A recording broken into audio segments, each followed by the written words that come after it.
Sziasztok, üdvözlök mindenkit! Amikor az Akko neve szóba kerül itt a csatornán, akkor ugye mindenki egy billentyűzetgyártóra gondol, pedig ők szoktak egereket is készíteni. Mondjuk az is igaz, hogy ezen termékek főleg régebben inkább úgymond a cuki kategóriába tartoztak.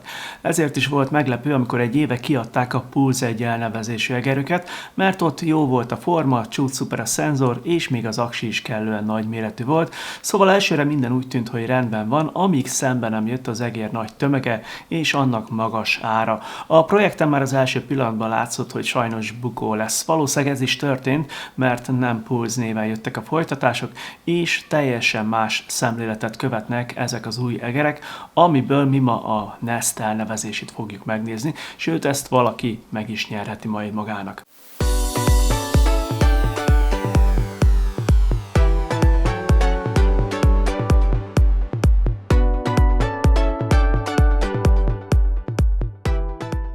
A külső borításon maga az egér fotója lesz látható, a Nest felirat és olyan hívó szavak, mint a PO 3950 és a 8K Polling Rate. Ezt a borítót eltávolítva egy fekete kartondoboz fogad minket, aminek a tetején a cég neve, az Akko felirat olvasható. A doboz felnyitva tálcán fekszik a nájlonba csomagolt fekete Nestünk. Alatta a szokásos fekete vékonyfalú lapos kartondobozban várnak ránk a kiegészítők, némi leírás, egy kábel, és egy 8K-s adóvevő. A gyári csomagolás alján még egy boríték is rejtőzik, amiben ott lesz a grip tape és egy póttalpszett is. A forma ismerős lesz, a szokásos jobbkezes ergó kialakítást kapjuk meg itt is, ilyen volt a nemrég nálam járt Zovi RC2 alakja is. Bár ha kézbe veszük az Akko egerét, akkor hamar rá fogunk jönni, hogy ez bizony itt egy kicsit kisebb forma, és inkább az EC3-hoz áll majd közelebb. Éppen ezért ez a kisebb forma kevésbé töltötte ki a tenyeremet, és inkább karmos fogással használtam, mint tenyeressel.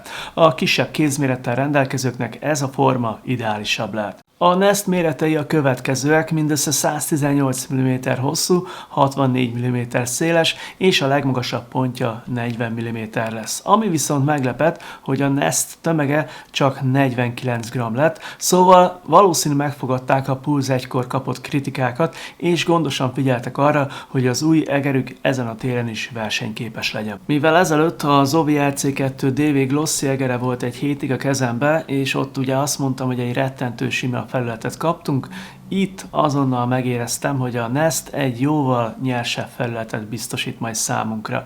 Persze sima ez is, de ha mellé teszem például az ATK-nak az E1V2-ét, ami szintén hasonló forma egyébként, akkor is érzem, hogy a Nest picikét durvább felületű, mintha hiányozna róla a külső simaságért felelős réteg. Ezt én hibának nem rónám fel, mert az izzadós kezűeknek ez lehet jobban fog tetszeni. A csomagban van egy szintén fekete grip tape set, ez átlagos minőségű, járt már nálam jobb is, de a feladatát ez is el fogja látni. A kisméretű egérbe azonban nagy teljesítmény került, az Akko csapata a Pixart PO 3950-es szenzort és a Nordic 52840-es MCU tette ebbe az egérkébe is. Szóval a teljesítménnyel nem lesz hiba, szintén örvendetes, hogy a Nest képes lesz vezetékről 8K értékkel működni, de vezetékmentesen is használható lesz a Bluetooth kapcsolatnak és a 2,4 GHz-en kommunikáló 8K-s adóvevőnek köszönhetően. Ami még szintén meglepő volt, hogy a szőtt kábel mennyire jó puha lett, szóval itt tényleg használni is lehet róla, és nem csak töltésre ajánlott majd. A főgombok alatti kapcsolók mechanikusak, és a zomron szállította őket, és 100 millió kattintásra lettek hitelesítve. Maga a kattintásérzet rendben volt, bár volt egy kis pretravelje, mind a jobb, mind a bal gombnak. Az oldalsó gombok formája, mérete és hangja rendben van, ami meglepett, az a gombok felülete, ez ugyanis fényes bevonatot kapott, és nagyon más a tapintása, mint az egér többi részén lévő műanyag felületnek. A fehér színű görgőt és a rajta lévő fekete gumiborítást már számtalan más egérnél is láthattuk. Ami viszont meglepett, hogy az encodernél a kedvencem a TTC Gold változat került beépítésre, szóval kapunk egy taktilis, viszont mégis kulturált hanggal rendelkező görgőt, ez szerintem sok embernek fog tetszeni. A görgővel való kattintás viszont meglehetősen hangos lesz majd.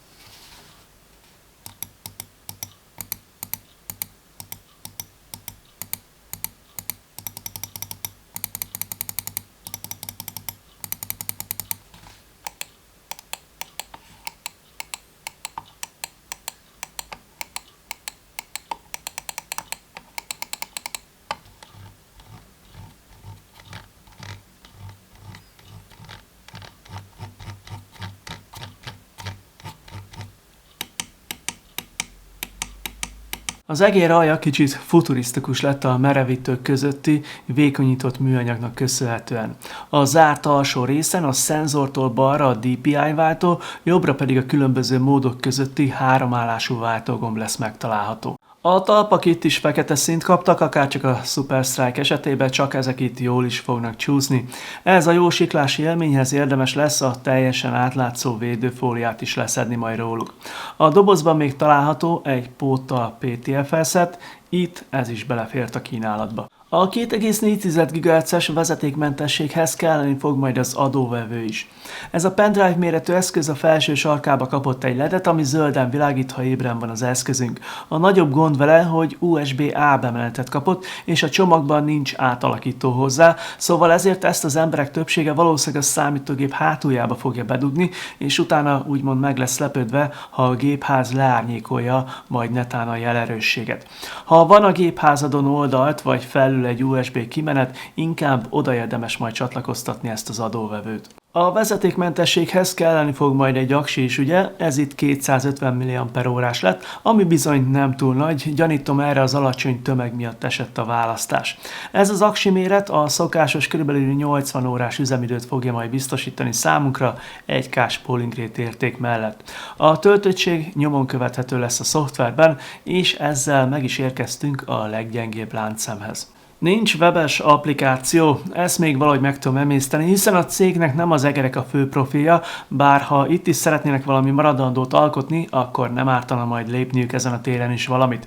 A nagyobb gond, hogy a letölthető szoftver, amit kapunk, már pár évesre számított a legjobbnak, és hát azóta a piac nagyot változott. Az alapok persze megvannak, mint a gombok funkciójának módosítása, a polling rate, DPI és egyéb értékek állíthatósága, és még makrózni is tudunk. De a pontos százalékos értékét a töltöttségnek ebben a szoftverben régebben sem lehetett leolvasni, és most sem. De a nagyobb gond, hogy az utóbbi évek fejlesztései ezt a szoftvert messzire elkerülték. Egy dologról nem volt még szó, ez pedig ugye az ár.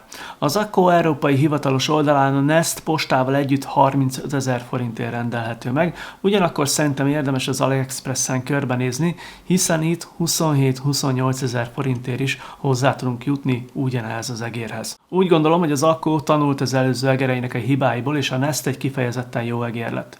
Nagyon tetszett a top szenzor, az omron kapcsolók, a kis tömeg, és hát azért az ára se rossz az egérnek. Ugyanakkor azért a felülettel még egy kicsit foglalkozni kellene, és jó lenne, hogyha az adóvevő is kapna egy USB-C bemenetet. Viszont amivel mindenképpen úgymond munkája lesz a csapatnak, az maga a szoftver. Nem baj, hogy nincsen webes app, az viszont már nagyobb gond, hogy a letölthető változat is évekkel ezelőtti, szóval egy kicsit aktualizálni kellene azt. Minden esetre én érdeklődve várom a cég következő egerét. Most pedig jöjjön a nyereményjáték, amin ezúttal is bárki részt vehet. Mindössze annyi a kérésem, hogy iratkozz fel, lájkold a videót, és ha tudsz, akkor X-en kövessél be. Köszönöm. Már csak egy dolgod lesz, beírni az Akko Nest szavakat a videó alá, ebből tudni fogom, hogy te szeretnél részt venni a sorsoláson, amit március 23-án tartok meg, és ezúttal is csak a győztes kommentjére fogok válaszolni, akinek onnantól kezdve 48 órája lesz felvenni velem a kapcsolatot e-mailbe, ahol megbeszéljük, hogy a nyereményét személyesen vagy postai úton szeretné átvenni, utóbbinek a költségeit én állom. Ugyanakkor YouTube-on ne felejtsd el beállítani, hogy kapj értesítést, ha válaszolok az üzenetedre. Ha minden a tervek szerint alakul, akkor fejhallgató, billentyűzet, illetve keycap tesztek jönnek a jövőben. Szóval megéri visszatérni később is. Köszönöm, hogy itt voltál, remélem, hogy tetszett a videó, ha igen, akkor várlak vissza legközelebb is. Sziasztok!